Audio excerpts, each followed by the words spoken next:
One of the many things COVID has blown away is any sense of limit to government spending.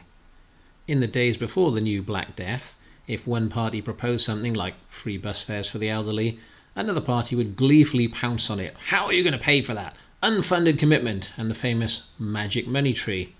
These were bad things. It was just a wish list.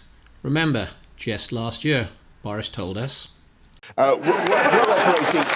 We're operating within strict fiscal discipline and... Well, now, the entire political and media class seems to have forgotten that bills need to be paid.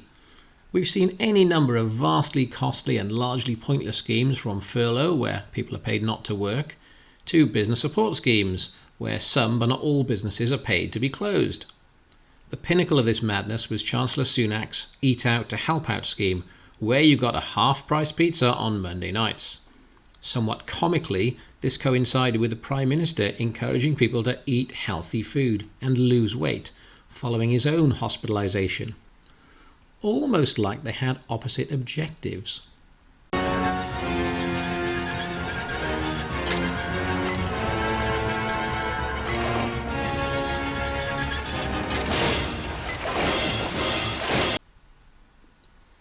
The national debt is now over £2 trillion. That's a figure so high it's hard to comprehend, so let's break it down into more relatable figures. Around 31 million people in the UK pay income tax. Some will do so at a very low income level and won't pay much tax at all, but even if you divide this up between all the taxpayers, that's over £64,000 per income taxpayer. Are you worried yet? You should be. How can this debt ever be repaid? No one ever talks about this, and that's the point.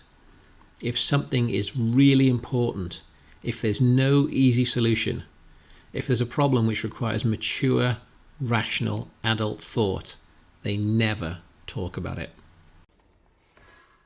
The first rule of Fight Club is, you do not talk about Fight Club. The second rule of Fight Club is, you do not talk about Fight Club. That's not the worst of it.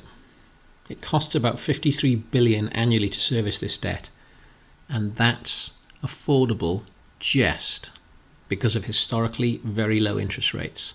Overall, it nets down to about 3% of debt. Again, each taxpayer is effectively on the hook for about £1,700 a year in interest alone. What would any personal finance expert worth his salt say to you if you were paying this much on a credit card debt? It's a hard truth to face, but that's what we're all paying, and it's total madness. You can't handle the truth! It won't be possible to reduce this debt by spending cuts. They're far too politically toxic, especially in the current climate. Nor is there scope for tax rises, and don't imagine we can close this gap by taxing billionaires and Amazon. If it sounds too good to be true, it's probably false.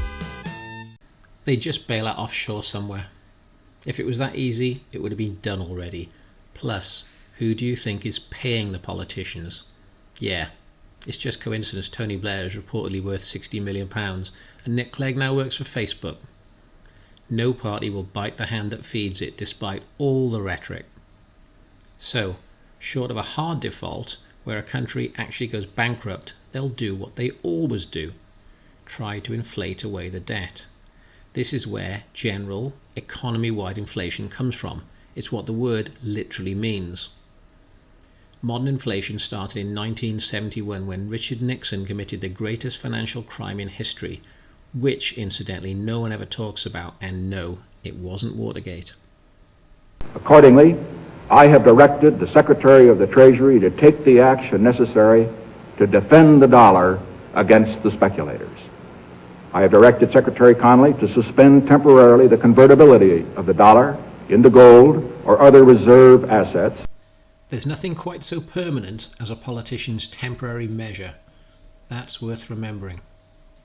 Governments have always tried to inflate debt, and from 1971 until now it's worked more or less, but we're at the end of that road. So what happens next is more quantitative easing, or money printing as it's more accurately known. This will happen because there are no other alternatives, no cards left to play. There is talk of negative interest rates, yes, really, but that would surely mean the end of the banking sector, and we've already seen that significantly higher taxes and spending cuts won't happen. More borrowing too will become increasingly difficult. As inflation climbs, so will interest rates. When you have large debts like the government does, high interest rates will smash you to pieces, so they'll print.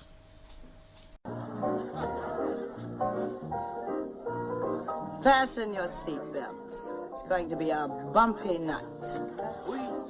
This is the same policy that worked so well for Zimbabwe when they ran out of money, or the Republic.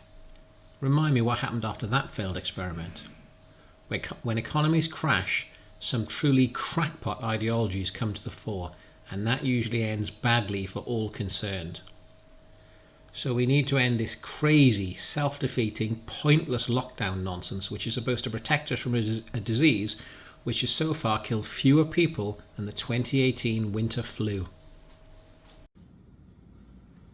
Long story short, we hear a story too good to be true. It ain't. So yes, shelter the sick. Yes, keep emergency hospitals on standby if you want. But we need to pay for all of this. So it's time to stop the madness.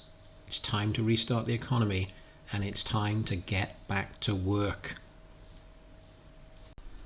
If you like this, please like, recommend, and subscribe.